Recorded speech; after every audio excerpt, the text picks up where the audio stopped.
Jesus ia tomar a natureza do pecado. Só essa lembrança trazia grande angústia dentro dele.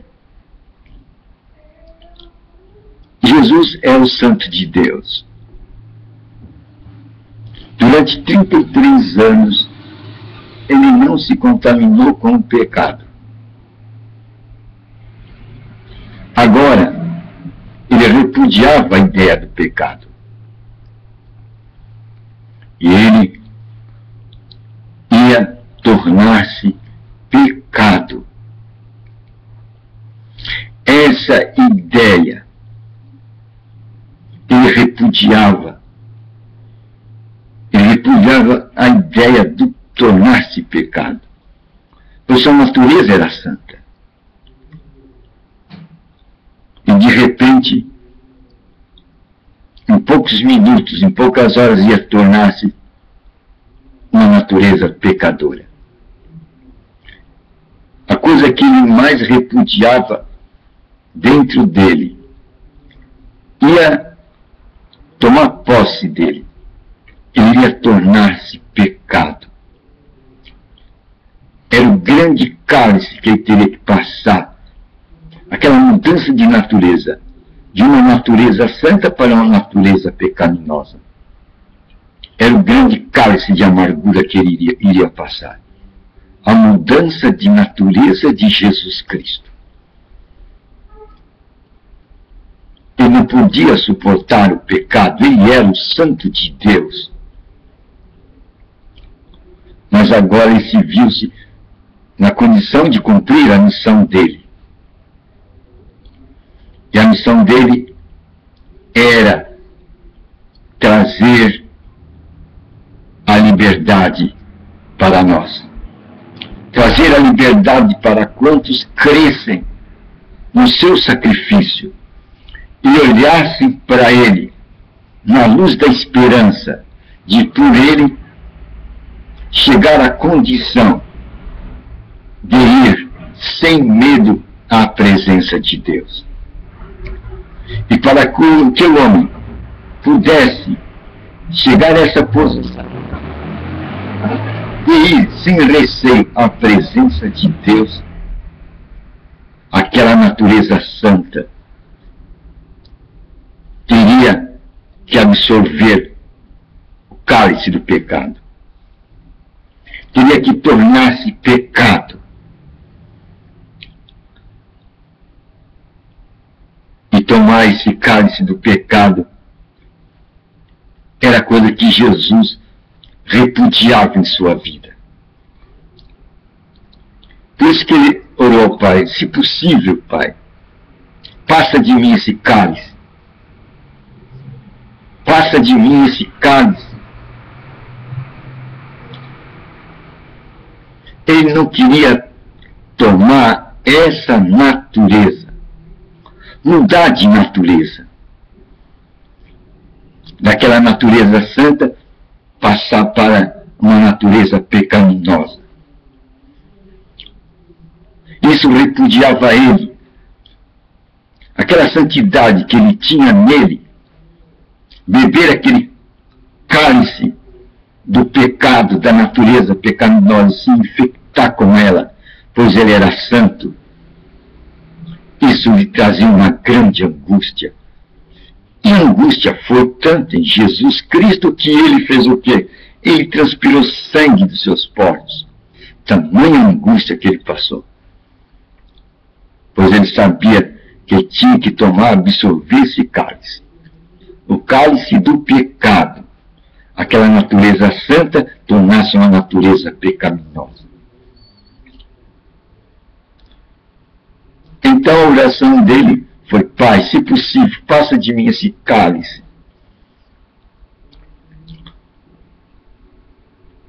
Mas seja feita a tua vontade. Pois ele sabia que ele tinha que passar por esse cálice, para que a humanidade pudesse ser resgatada. se naquele momento a natureza dele, ele optasse para não se contagiar com o pecado, a humanidade não teria salvação. Nenhum escaparia. Não teria opção para o homem. Não teria outra fonte.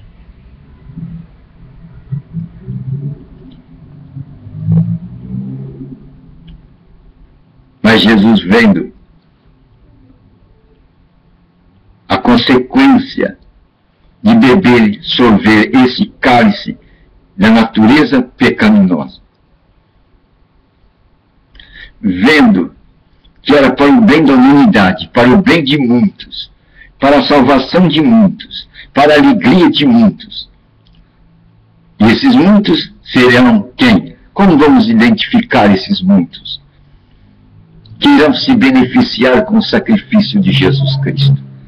Que irão se beneficiar com esse cálice que ele vai beber e que ele quer repudiar. Irão se beneficiar com esse cálice que ele fala, passa de mim esse cálice. Eu não quero beber essa natureza pecaminosa. Eu não quero me contaminar com o pecado. Todo aquele que crê nele,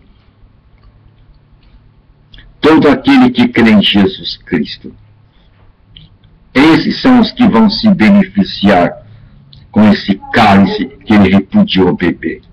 Esse cálice de natureza pecaminosa. De receber o pecado sobre si. Ele que não tinha pecado ia absorver, beber esse cálice, ia contagiar todo o seu corpo e seu espírito com o pecado. Então ele, vendo o benefício que ele ia causar para aqueles que crescem nele, ele falou, contudo, Pai, faça-se a tua vontade. Pois ele sabia que a vontade do Pai era que ele bebesse esse cálice. Então, esse cálice que é o pecado que ele repudiava, agora ele ia ter que beber. Ele ia que tornar-se pecado. E assumir depois toda a consequência do pecado sobre o seu corpo e sobre o seu espírito. Um corpo santo e um espírito santo. Ia receber o veneno do pecado sobre ele. Com um propósito. Que depois de tomar esse cálice, e de absorver esse cálice, todo aquele que crê nele vai se tornar filho de Deus. Agora temos uma opção segura para nos tornar filhos de Deus. Já pensou no nosso privilégio? Nós podemos nos tornar filhos de Deus, bastando da nossa parte fazer uma escolha. Escolha é uma opção. E essa escolha é crer em Jesus Cristo. A todos aqueles que optarem crer em Jesus Cristo como seu Salvador e seu Senhor, é-lhe dado o poder de se tornar filho de Deus. Em outras palavras, ele vai se tornar uma nova criatura. E esse poder é um poder sobrenatural. É um milagre de Deus. Está dentro do plano e propósito de Deus. Homem nenhum torna-se uma nova criatura mediante méritos próprios, mediante seu esforço pessoal, mediante seus infligir sofrimento sobre a sua carne, ou mediante infligir sofrimento sobre o seu bolso, com ofertas. Não é isso que vai tornar qualquer ser humano uma nova criatura. Mas o patamar para que nós fôssemos feitos novas criaturas está na absorção desse cálice por Jesus Cristo. Ele absorveu todo o cálice do pecado que havia neste mundo e no universo. Ele absorveu todo esse cálice sobre si. De tal maneira que ele enxugou dentro de si, absorveu, como a esponja absorve a água, ele absorveu todo o pecado sobre si. E tirou, com isso, todo o pecado do mundo. Por isso que ele foi chamado, quem? O Cordeiro de Deus, que tira o pecado do mundo. O Cordeiro de Deus que tirou o pecado do mundo. Note bem essas palavras. Ele tirou o pecado do mundo. Se ele tirou o pecado do mundo, qual é a nossa conclusão? Qual é a conclusão? Não tem pecado mais no mundo. Não tem pecado no mundo. Ele tirou o pecado do mundo. Não tem pecado no mundo. Ele tirou o pecado do mundo. Eu quero ver uma coisa. Ele tirou o pecado do mundo. Me vê isso aí. Ele tirou o pecado do mundo. Veja que privilégio que estamos tendo. Jesus tirou o pecado do mundo.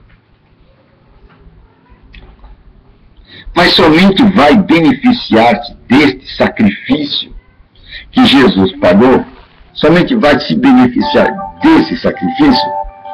Quem vai se beneficiar desse sacrifício? Quem? Quem vai se beneficiar desse sacrifício? Quem? Quem? Aquele que crer. Somente aquele que crer. Aquela pessoa que crer. Essa pessoa vai beneficiar-se do quê? Vai beneficiar-se do que Jesus fez. Desse sacrifício de Jesus Cristo. Desse grande trauma que ele passou em sua vida. O trauma de ter que beber o copo da natureza pecaminosa. Mas ele absorveu dentro de si como uma esponja todo o pecado do mundo. Ele eliminou o pecado do mundo. Ele tirou o pecado do mundo. Ele pagou o preço. E agora está à nossa disposição. Um ato de escolha, opção, é opcional. Quem escolher acreditar nele vai ter a mesma recompensa que teve aquele ladrão na cruz, que pediu: Senhor, lembra-te de mim. No ato que você crê em Jesus Cristo, você imediatamente recebe a remissão dos seus pecados. Você é apresentado para Deus como sem pecado. Você é apresentado para Deus como justo. Através de Jesus Cristo, Deus vai ver você como um santo, como um justo. E Jesus vai conservar você santo e justo. Mesmo se você pecar 70 vezes 7 por dia, Ele está disposto a te perdoar se você pedir perdão. Ele está intercedendo por você lá no santuário.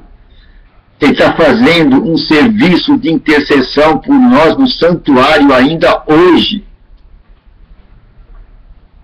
Ele intercede por nós. Ele, assim, nos conserva íntegros todo dia. Basta apenas que a gente peça: Senhor, eu quero o teu senhorio. Senhor, eu quero o teu senhorio. Não me abandones, não deixa eu me apartar de ti. Me dá um coração novo, um coração firme. É uma boa névoa, né? Nós podemos nos apresentar de Deus e na presença de Deus como seguro, nossa justiça e nossa santidade. Porque Jesus absorveu o cálice dos nossos pecados. Agora a gente pode se apresentar puro. Deus vai nos ver como puro. O patamar da nossa pureza foi o sacrifício de Jesus Cristo. Ele beber o cálice do pecado. Por isso que ele falou: passa de mim esse cálice, mas seja feita a tua vontade. E ele absorveu o cálice. E hoje nós podemos nos apresentar diante de Deus sem medo e sem temor. É uma boa nova? É uma boa nova.